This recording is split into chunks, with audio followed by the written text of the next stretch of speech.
A NICU spike hits, her microgrid holds, and the room finally shuts up. He isn't Nate, he's Dorian West, and the lie is burning a hole in his throat. By morning he either steps into the light, or she signs with men who call ventilators a soft metric. Before we dive in, make sure to hit subscribe, tap like, and share this video. The more voices we reach, the louder these stories become. And drop your city in the comments. Let's see where love finds us. They put the strategic partners in Ballroom C, a windowless box where the carpet smelled like new glue and the air conditioning insisted on winter. Dorian West signs in as Nate Wells and feels the old mask slip into place. Shoulders a touch narrower, voice pitched softer, the practiced humility of a man who supposedly can't move mountains, only measure them. It's the only way he knows to hear the truth. She's already there, across a table strewn with one-pagers and politely desperate coffee. Rhea Dalton, CEO of SolaceNet, thick, curvy, power wrapped in cream silk and a charcoal pencil skirt that says she knows exactly where eyes will land, and she decides how long they stay. Her hair is a clean, glossy blonde that catches the flicker of the fluorescent lights and turns them into something like sunlight. She has the posture of someone who learned early that space is something you take before it's offered. She's white, yes, and in every room that has ever tried to reduce her to a summary line, she made herself the whole report. Consultant, she asks, glancing at his badge. Not dismissive, testing. Technically, he says, offering a hand. Nate. Her grip is warm, business firm, and he has to fight his instinct to brace. He's learned the hard way what happens when people connect the dots. West Capital, private acquisitions, the black billionaire whose name floats in rooms he hasn't entered yet. When they know, the gaze shifts, measuring, calculating, hungry. He's not here for that. He's here to see who she is when there's nothing to win. A moderator drones through housekeeping, restrooms to the left, breakout sessions after lunch, please silence devices. Slides bloom on the screen, pale blue bullets marching like obedient soldiers, grid resiliency, redundant provisioning, regional handoff. Rhea's eyes stay on him. It's not flirtation, it's focus, and he feels the heat of it like a hand on the back of his neck. Your firm works with utilities, she says, low enough that it's just theirs. Energy adjacent, he replies, careful with the vowels. Mostly operations audits. The mask often needs a scaffolding of truth. He does audit when he wants to understand the problem from inside the gears. Operations, she repeats, tasting the word. Good. I'm allergic to people who only sell visions. He smiles before he can stop himself. Visions are cheaper than outcomes. Cheaper and louder, she says. Her mouth softens. I'm presenting in 20. We're piloting dynamic microgrid switching for hospital clusters. It's not sexy, but it means neonatal units don't blink if a substation goes. It means ventilators breathe. He watches her hands as she talks, open, precise, a conductor's calm. The room keeps existing, but it moves behind glass. The mask he wears tugs loose, an old shirt finally tiring at the seams. Who funded your pilot? He asks. Her eyes sharpen, and there it is, the guarded flash he's seen in himself when strangers get too close. Private grants, she says, and a debt facility I probably shouldn't have accepted. I don't like owing people who think they own me. There it is again, another seam in him yielding. His father used to say that debt and love were invisible chains. Wear either without intention and you'll swear you're free while dragging a mile of links. How bad is the rate? He asks. The rate is fine. She lies, and doesn't bother pretending she's not lying. The covenants, though, they want us to prioritize install numbers over uptime quality. More pins on the map, more noise on LinkedIn. And if something fails, PR first, repair second. She keeps her voice steady, but he hears anger underneath, steady, principled heat. I don't build for applause, I build to hold. The moderator calls her name. Rhea gathers her laptop, straightens her blouse, takes one slow breath. He watches the breath like it's his job. He's spent years mapping the little rituals people use to cross from the private to the public self. She steps onto the low-carpeted stage. The projector throws electric sky over her shoulders. The mask tries to tug tight again. Remember who you are, remember your distance. But the tether snaps. He is simply a man in a chair, watching a woman speak the truth, like she's building a bridge with her words. She does not sell sizzle. She tells the story of a city block at 3 a.m., the hiss of a ruptured main, the flicker of a grid at the edge of surrender. and the way a microgrid catches, holds, reroutes life. She shows a graph where uptime isn't a boast, it's a promise. She asks nothing from the room and then gives them everything.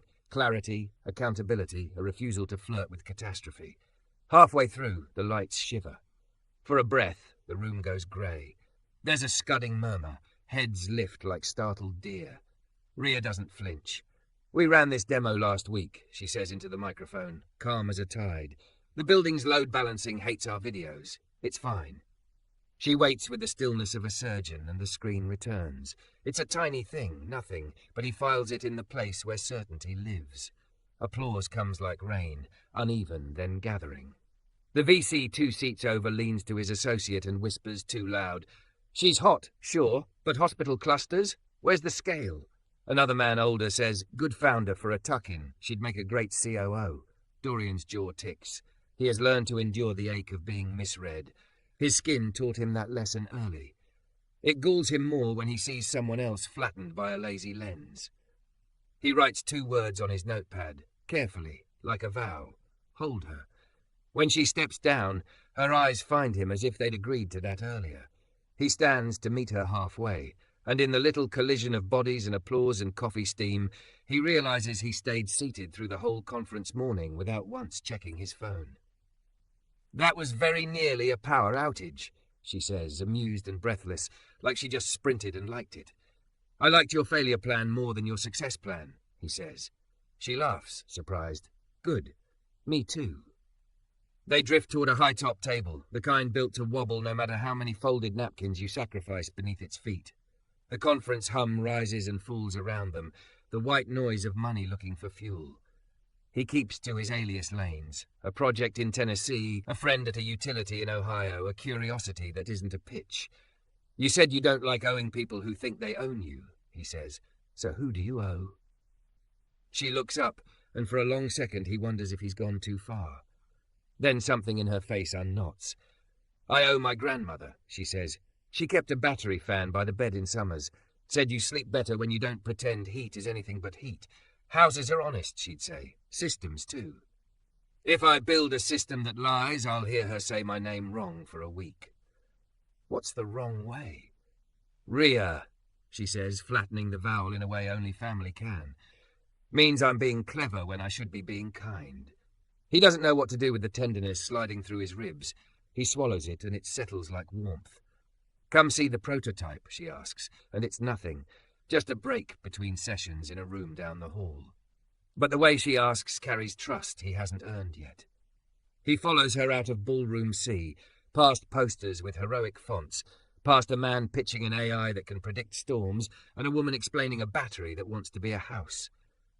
In the demo room, she lifts a panel and shows him the little heart inside the big idea, boards and conductors, fused sense and muscle. "We don't leave neighborhoods dark because the city map is lazy," she says. "We teach the map to notice the veins." He reaches for the panel, pauses and waits. She nods. Touch becomes permission, not assumption. The metal is cool, a little hummingbird vibration running along his finger. "You ever think about letting someone else own the debt?" he asks quietly. It's the first treason against the mask. He can feel his name standing up inside him, stretching. Someone who doesn't need you to perform gravity, just to be it. Her gaze searches his face. Not his suit, not his badge, not the cut of his watch. Him. "That sounds hypothetical," she says, soft. "It could be." He lies and hates himself for it, even as he knows why he can't yet stop. He needs one more hour of truth. Their shoulders are almost touching. The hum from the panel fills the silence. Outside, a speaker's voice booms something about disruption. In here, he feels the opposite, a making whole. "Okay, Nate," she says, like she's weighing the name and finds it, for now, sufficient. "Walk me through your audits. Show me where my blind corners are. And if you're selling me something, sell me boring." He laughs, ends it on a breath that shakes a little. "Boring is my specialty." And for the first time in years, he hopes that's a promise he can keep. Don't forget to subscribe for more intense cinematic love stories. Your click helps us make the next chapter. They booked a side room for the audit, which turned out to be a folding table, 2 chairs that pinched, and a whiteboard with a dead marker. Rhea improvised, borrowing a roll of painter's tape from an exhibition booth and laying out a grid on the table. Feeders in blue tape, failover paths in green. She moved with a body that took its space without apology, curves in command beneath a cream blouse now rolled at the sleeves. Dorian Nate felt the strange safety of being useful. "Start with ugly," she said. "Don't romance me."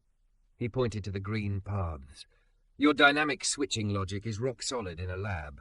In a neighborhood, people do crimes to the math. Somebody drags a window AC into a five-way splitter. Somebody else charges a car off a porch outlet and your thermal thresholds sprint. Your sensors catch it, but your alerting looks like it's batching to save bandwidth." "It is," she said. "We tuned that for rural backhaul." "Good, but you need a single event override when load spikes near hospitals. Don't wait for a packet economy to tell you where the fire is." She nodded, writing that down. "What else?" He tapped the blue. "Vendor lock on the inverters. If they change firmware licensing next quarter, you're negotiating with a boot on your neck." "We're building our own board," she said, then grimaced. "On credit." The word hung between them with the smell of coffee. He tasted the old metal of his father's warnings. "How loud are the covenants?" "Loud enough that they sent me a friendly reminder this morning," she said, pulling up her phone and sliding it across. "Install 30 units this quarter or trigger a fee waterfall. 30 is doable, but they added a clause about PR cadence. I'm supposed to film every ribbon cutting like it's a Super Bowl ad." He read the email. Someone had dropped "girl boss" into the subject line as a joke, like misogyny could be softened by meme. Heat rose up his spine, but it had nowhere to go. He was Nate, the consultant. He placed the phone back exactly where she'd left it. "You could hit 30 and ignore the cameras," he said. "Then they'll call me difficult," she said, soft and level, "and start asking if I'm the right face for the next phase." He had 1,000 livers he could pull. A signature, and the debt would move into a pocket that wouldn't ask her to dance for clicks. But he didn't pull them. Not yet. The truth he was hearing was worth more than his impulse to solve. "We'll build you an uglier plan," he said, "one that survives without applause." They worked until the light in the hall went honey thin. He sketched a one-page, oh no runbook. Thresholds, call trees, a nothing fancy SMS cascade that didn't fail when fancy systems did. She rewired a test board with the quiet speed of someone whose hands learned before consultants were available. They argued amiably about fail-open versus fail-closed for a secondary path and landed on a hybrid. Fail-open to keep life support humming, fail-closed at the third miss to avoid feeding a fire. At 6, the conference switched to networking drinks. Free Prosecco, salted almonds, men with pocket squares moving in schools. Rhea glanced toward the ballroom and made a face. "You don't strike me as a canapé guy," she said. "I can hold a tiny plate and a large conversation," he said. "I'm multi-talented." She smiled, but it dimmed when a man in a camel blazer peeled from the flock and aimed for them. He had the posture of a person whose calendar stayed full because assistants tangled his appointments before he could. "Rhea," he boomed, too familiar. "Magnificent performance. I'm Tom Armitage, Vance Harbour. We should talk tuck-in. You'd look superb as COO at a portfolio company we're reshaping."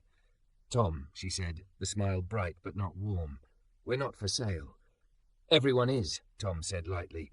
"That's not an insult, it's economics. I worry about your debt. Those covenants, oof, they'll sand the corners off your mission. We could lift that burden." He finally glanced at Dorian with the tolerant curiosity of a man acknowledging a houseplant. "And you are?" "Nate," Dorian said. "Operations audit." "Of course." Tom had already turned his eyes back to Rhea. "We're hosting a dinner. Founders only. Confidential. People who can move outcomes." Rhea's chin tilted a millimeter. "He moves outcomes," she said, nodding to Dorian. "If he can't come, I don't." Tom laughed, then realized she wasn't joking. The flash of annoyance was an ugly little animal he didn't quite cage. "Bring your advisor," he said, the word sour. 8 o'clock. Riverside room. After he drifted away, Dorian exhaled a breath he hadn't realized he'd been keeping. "You didn't have to." "I did," she said. "People like that work off a hierarchy. I don't feed their chart." Then softer, "If you're busy, don't feel trapped. I can fend."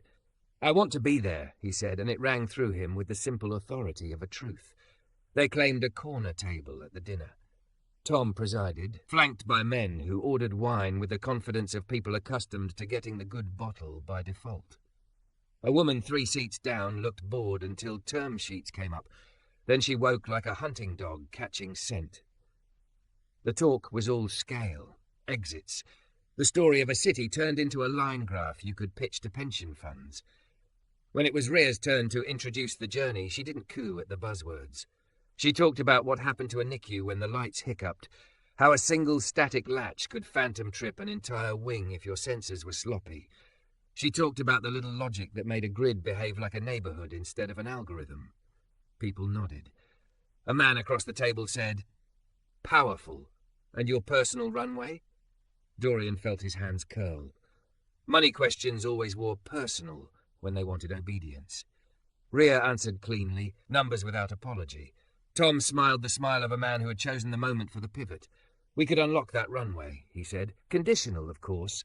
We'd want to refocus. Hospitals are a nice beachhead, but the real margin is data licensing. Turn neighborhoods into datasets and sell the prediction rights."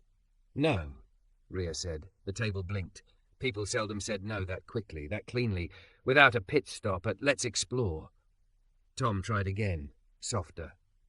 "All founders fall in love with the original use case. The market doesn't. Don't marry a streetlight when the highway's proposing. I know exactly who I'm married to," she said, not raising her voice. "I build to hold, not to harvest." There it was, the line that would keep playing in Dorian's head after the night ended. He took a sip of water to hide whatever his face did. The dessert course arrived with a notification storm. Phones vibrating down the table like a brushed xylophone. Rhea glanced, went still, then stood. "I have to go," she said to nobody and everybody. "Our hospital pilot just took a hit. He was already rising. What happened? St. Lucie just lost a feeder. The city's switching us to see how we catch. I need the console." "Conference center Wi-Fi won't love you," he said, moving with her. "I don't need love," she said. "I need truth." They sprinted the corridor in semi-formal wear, strangers parting. In the demo room, she opened a laptop, tethered to her phone, and pulled up a bare-bones dashboard he recognized as her own code. Red flags bloomed. The microgrid held, then shivered, then held again. He peered over her shoulder, scanning logs the way he scanned hearts. "Third node is spiking," he said. "Is that the clinic with the ancient HVAC?" "Yes," she said. "They were supposed to replace after the last grant. They spent it on a new sign." She breathed once, low and slow, and fingered the override they'd argued into existence 2 hours earlier. The SMS cascade fired. A field tech answered with a selfie from a utility closet and a thumbs up. On the graph, the spike bent, then settled. Uptime line stayed clean. She sagged back, every muscle releasing at once, then caught herself and sat up. He wanted to put a hand on her shoulder and didn't, waited, and she, without taking her eyes off the screen, tilted toward him the tiniest degree. Permission. He set his palm lightly at the cap of her shoulder. It felt like placing a weight on a stack of papers to keep the wind from taking them. "Your ugly plan is beautiful," she said. "It's survivable," he said, hearing the way his voice wanted to be more for her. "That's better than beautiful." Her phone buzzed again. A new email. She opened it and swore under her breath. "The lender flagged me for public incident management outside approved PR. They're calling the SMS cascade a reputational risk and threatening to reevaluate." She laughed once, no humour. "They want me to smile while a ventilator negotiates." Dorian felt the decision hit him like a door unlocked from the inside. He could not keep pretending to be less than he was if it left her fighting a rigged game on terms she didn't choose. The truth he wanted required his truth in return. "Rhea," he said, using her name like a promise. She looked up, green eyes steady, ready for whatever came. He opened his mouth to give her his, to give her the lever that would move the weight off her chest, and the building lights blinked again. A collective murmur rolled down the hall. Somewhere a microphone squealed. Rhea's screen held steady. SolaceNet's pilot was fine. The wider grid hiccuped over nothing and kept moving. He closed his mouth, swallowed the reveal he'd started, and memorized the taste of waiting. "Tomorrow," he said, softer. "We need to talk tomorrow, not about audits." She studied him, then nodded once, like a general granting an armistice for the night. "Tomorrow," she said, "after I file a few angry emails." He smiled. File kind emails, he said, then send angry invoices. That surprised a laugh out of her, bright and brief. They sat in the hum of machines and fluorescent ceiling buzz, two people breathing with a building, both knowing the next day would be the one that changed the shape of the room. Morning comes with the kind of grey that makes everything look undecided. He is already there when she arrives, 2 coffees on a small wobbly table outside the conference centre, the river muscling past beyond the glass. Rhea's hair is in a loose twist, blouse under a camel coat, curves uncompromising even in the chill. She stops when she sees his face. He doesn't know what she reads there. Resolve, fear, the outline of a door. "I owe you truth," he says, standing, palms open. "You do," she says, giving him nothing else. "My name isn't Nate Wells." It feels like taking off a shirt that has kept him alive in storms and realizing the rain has questions. It's Dorian West. She doesn't move. A single muscle in her jaw tightens and goes still. West Capital. Yes. He forces himself not to dress the truth with caveats. "I came as Nate because I needed your truth more than your pitch, and that was wrong. I'm sorry." Rhea looks past him to the river, as if the water has an opinion she trusts. "I asked you for boring," she says softly. "You brought myth." He flinches. "You deserved better than theatre." Silence pools between them, deep enough that he can hear the hum of HV SEAC through the wall, the faraway roll of cartwheels over carpet. Finally, she says, "If you were nobody, if you stayed Nate, would you still have written the ugly plan, sat in that awful chair, put your hand on my shoulder only when I allowed it?" "Yes," he says, and the word lands in his bones as something that won't move. "And if you tell me to leave, I will. But before you decide, I need you to know what I'm offering. No masks, no trapdoors." Her chin lifts a fraction. "Say it, then I'll decide." "I'll buy out your debt today," he says. "Move it into a vehicle with no PR quotas, no install vanity. Interest at 0.5%, patient capital, 10 years. Uptime first covenant, written. Ventilators before vanity metrics. Founder veto on any public comms tied to incidents. A mission lock that forbids data harvesting that turns neighborhoods into product. A board seat for a community trustee you choose. And a sword pointed at me. Your right to buy back the note at a fixed price if I break any of it." He swallows.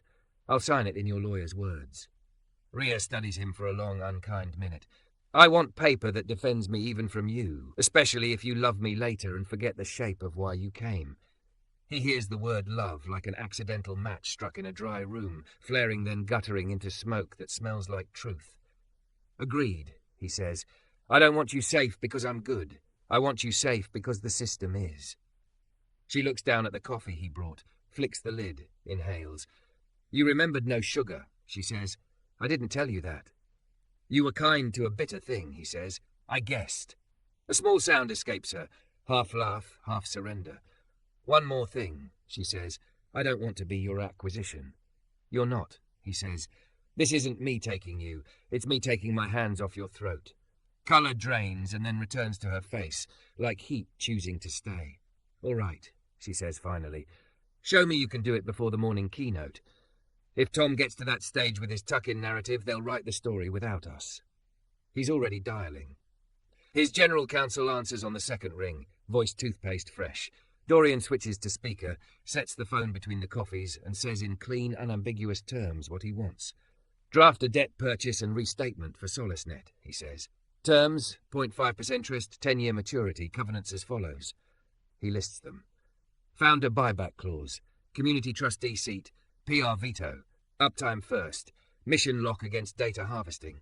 I want a red line in Rhea's inbox in 30 minutes, and an escrow wire prepared contingent on lender acceptance. If they stall, issue a notice of intent to purchase at par +2 and prepare to litigate covenants. We're done bargaining with people who call NICU uptime a soft metric.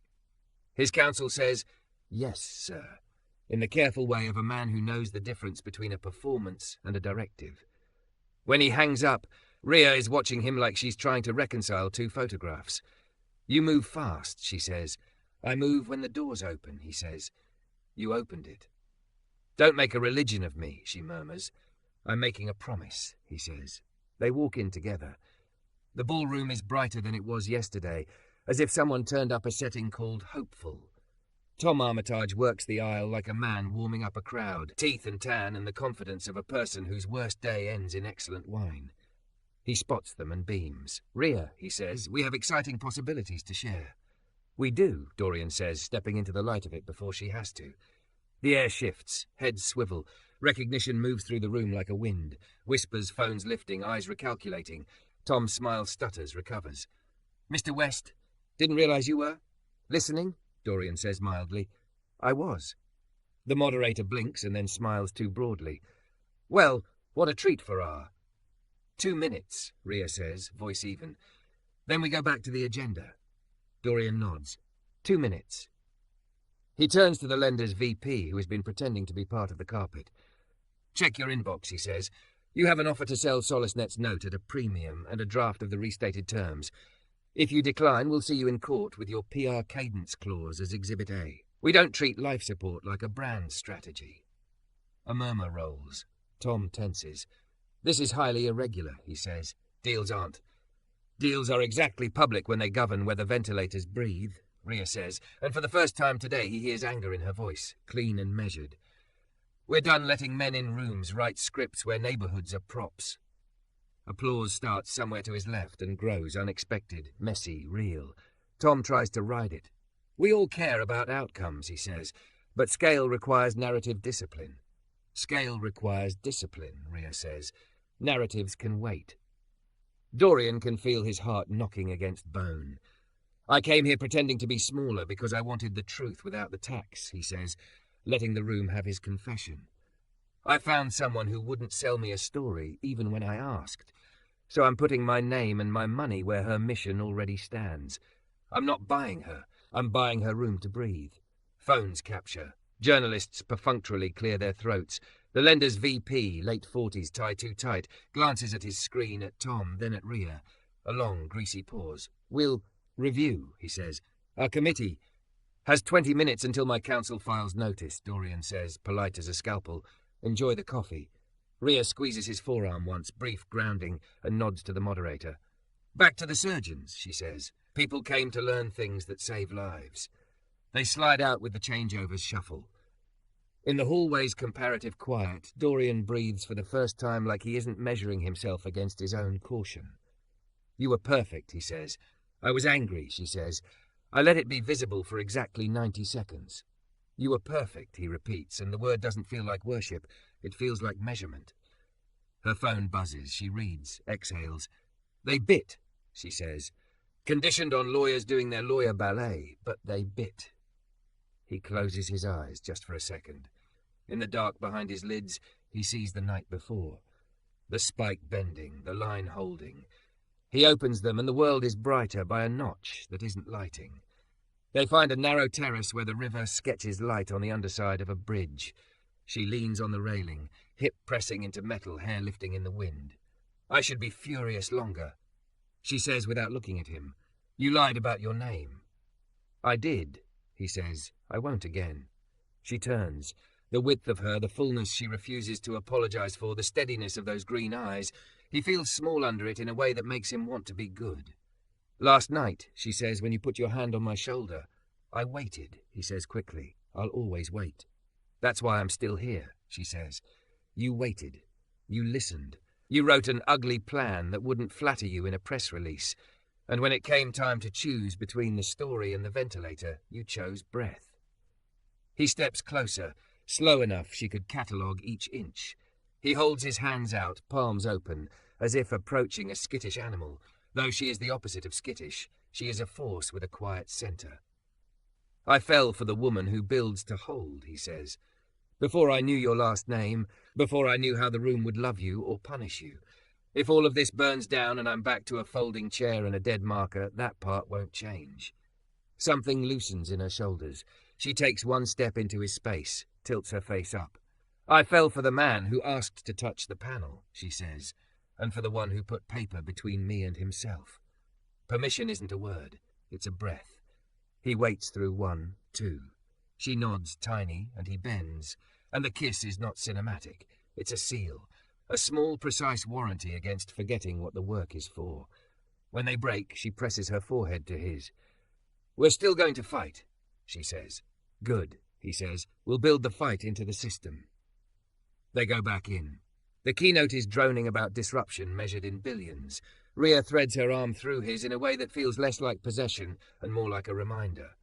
We walk. We don't float. He leaves his old mask where he set it, forgotten on a table by the door, a name badge face down beside it. He doesn't need it. The truth is louder. The work is waiting. And for once, so is someone, on purpose.